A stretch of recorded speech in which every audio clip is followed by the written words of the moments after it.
Okay, so if we're talking about John Jones being the greatest athlete of all time, let's talk about what he wants next for his career. So we know that he TKO'd Stipe Miocic, and based on what he's been saying at press conferences, on after the fight, and on social media, he wants Alex Pereira.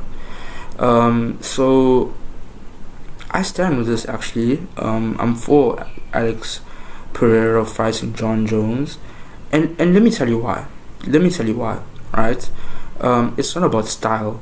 It's not because I think it's an easy fight for John Jones because I'm a John Jones fan. It's not because I'm a duck just like John Jones. It makes the most sense for the UFC. It makes the most money for the UFC long term. So let's get into it. I don't think it's gonna have the highest gate numbers. I think if it was projected, John Jones versus Alex Pereira and then other fighters on gates, on pay per view, I think other fighters would do better. But like I said, in terms of future pay per view buys, in terms of what it does to both Alex Pereira and John Jones' career, the storylines, the merchant, like the branch of merchandise, alt merchandise, the talking points that it does bring, obviously in the build up and then after the fight, is why I think the next fight should be Alex Pereira. Because look, let's talk a little bit of game theory, right? Let's say John Jones gets the match with Alex Pereira and he beats Alex Pereira, right? Okay, so now we've got John Jones who beat Alex Pereira, right? Would he not then be more of a draw to fight other fighters? The answer is yes, right? If he had to beat Alex Pereira, does John Jones as an entity, as a commodity, as an asset of the UFC, as a businessman in his own right, does he not become more valuable? The answer is yes, right? Now, if John Jones had to win this fight, right? If John Jones had to win this fight, we know who John is, we know his character, we know how he acts, the way he thinks. Is he incredibly likely to retire after an Alex Pereira fight? The answer is no. The answer is no. And if Alex Pereira had to win, right, does it mean that other fighters will still not want to fight John? Does it mean that that fight still cannot happen? The answer is no. Does it mean if Alex Pereira beats John Jones loses a bit of his shine, loses all, like he does lose a bit of his shine, but does he lose all of his shine? Is he still not the GOAT? Is he still not the greatest athlete of all time? The answer is no. The answer is no. Now, if Alex Pereira does win this fight, does it hype Alex Pereira up to be the Thanos of fucking UFC? Yes. Does it boost Alex Pereira? Yes. Now, why is that important? Because if John Jones had to retire, right? If he loses to Alex Pereira, I think he retires. But if he has to retire, right? If he has to retire, playing devil's advocate, let's say he doesn't retire, let's say he fights other fighters, which is what I think. I'm like 80% sure that he doesn't retire because he has that other fight, that last money grab. But if Alex Pereira wins this fight, does Alex Pereira not then transition into the cash cow of the UFC? The answer is a vehement yes. And what about the fights that is made after? I'm just playing devil's advocate, some game theory here. If John Jones had to lose to Alex Pereira, what are the gates? What are the draws? What are the pay-per-view buys? What are the numbers in alt merchandise regarding the UFC if Alex Pereira had to beat John Jones and then fight other fighters? I'm talking about if, let's say in the beginning, let's say before mid next year, Alex Pereira and John Jones fight, right? Alex Pereira wins. How crazy is a fight with Ankalaev? Is a fight with Dricus du Plessis in Africa for the middleweights, at middleweights? How crazy is that fight? Do we think if Alex Pereira fought John Jones and then had to fight Dricus du Plessis, do we not think that that does wonders for now more than one UFC UFC athlete, and I think that's the point with John Jones and where he's coming at, is that if John Jones had to fight someone like Alex Pereira, and like if he wins or loses, maybe he retires after that fight. Excuse me, maybe he doesn't. But let's say he retires, win or lose, right?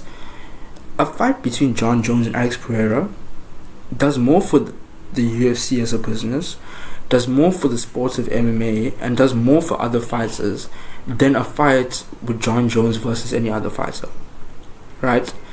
If Alex Pereira moves up to heavyweight, the benefits of an Alex Pereira win against John Jones is felt at then obviously heavyweights, is felt at light heavyweights, and is arguably, if Dricus fights in UFC Africa, then is also felt at middleweights. Because jumping to that game theory, if Alex Pereira loses to Dricus du Plessis and he beats John Jones, what are we saying now?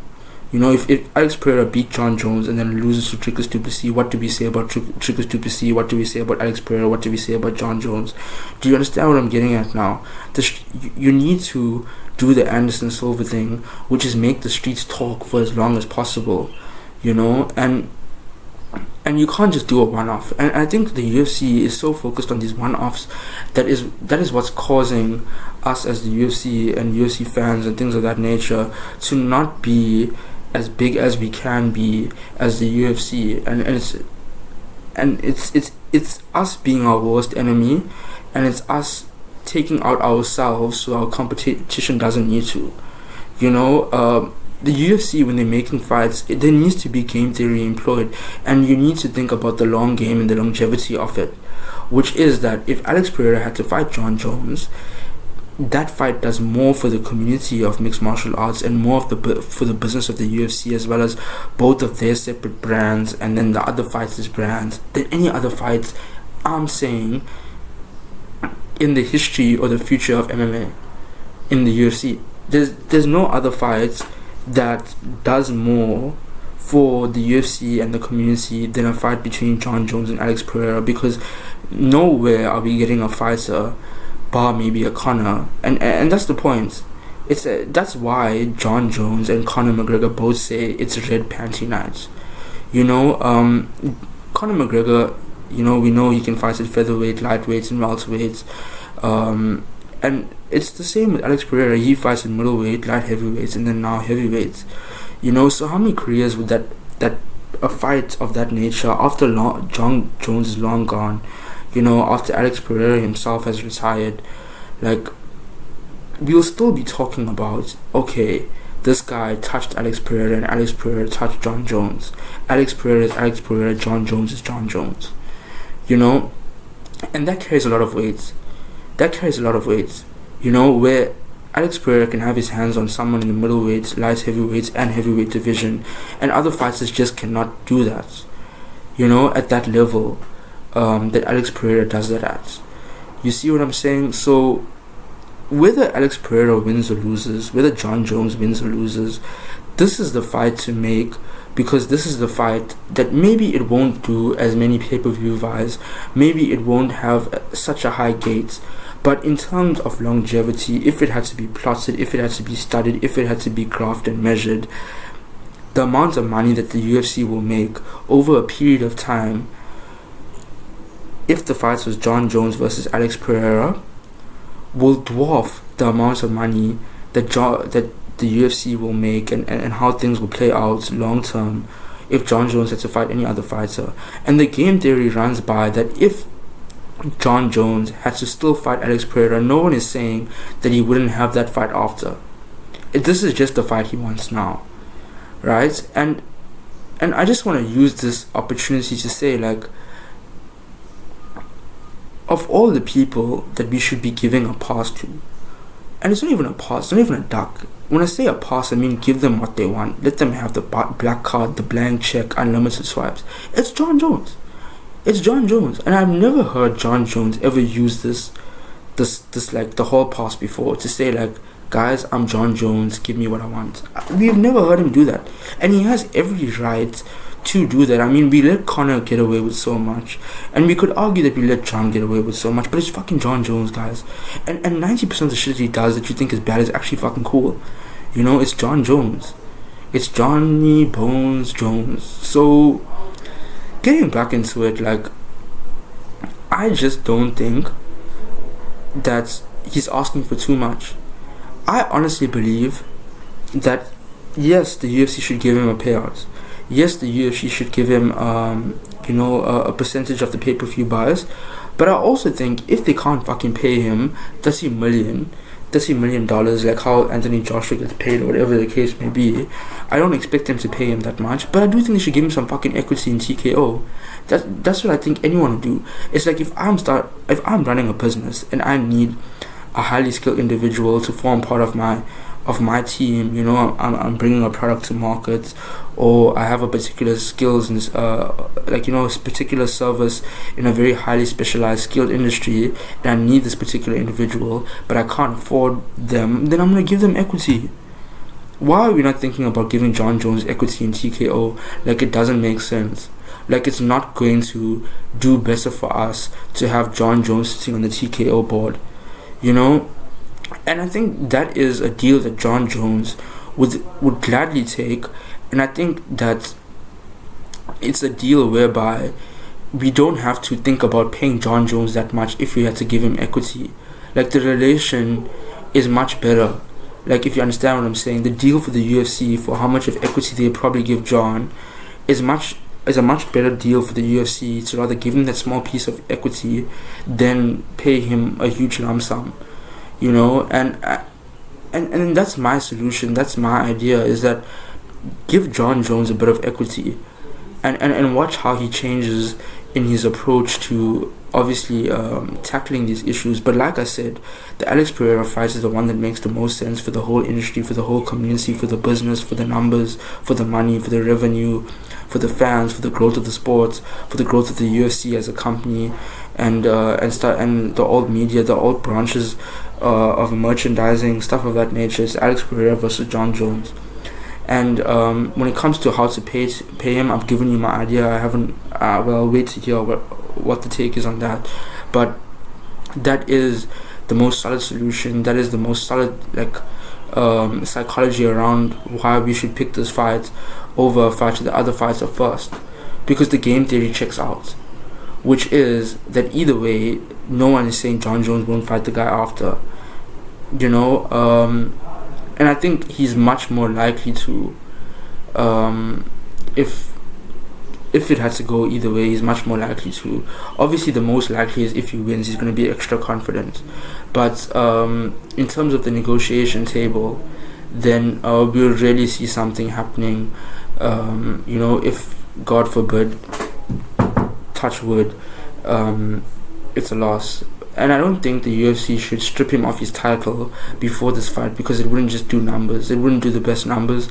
I think that if he's gonna say, okay, take my title, I'm still gonna fight this guy anyway, then it just makes sense for the UFC to let him fight for the title, because it would do better numbers anyway.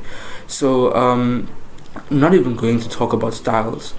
You know, I think yesterday they both similar ages, similar heights, similar weights. We know Pereira is incredibly long. We know John Jones is incredibly long. We know they both have amazing striking. Do I think John Jones will stand in front of Alex Pereira? Yes. Why?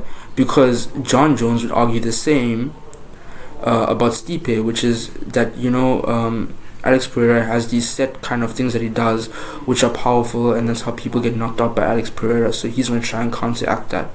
Do I think that John Jones is going to take this fight to the ground and try and win that way?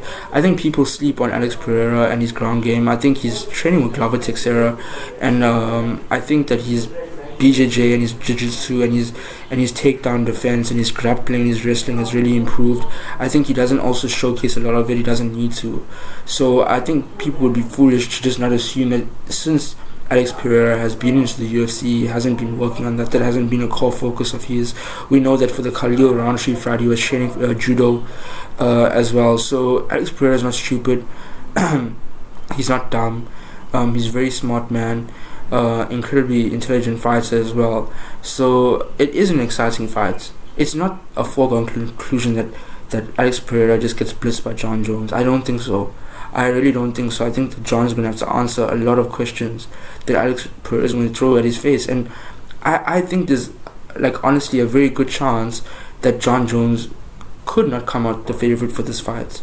And that says something to the tone of Alex Pereira. Not that, John Jones has been lifting too much weights, or he's injured and stuff, or his injury, or he's old, or he's a bit too heavy for his body frame and stuff like people are saying. But I think that is the fight to make. For if you look at what are the boxes that need to be ticked, let's look at the game theory, let's look at our plan for the future. That's the fight to make. That is the fight to make. So I think let's just think about this, and then I'll wait back to hear from whoever's gonna let me know. But I think I make a lot of sense. So maybe guys, just let me know. Yeah, Alex Pereira versus John Jones.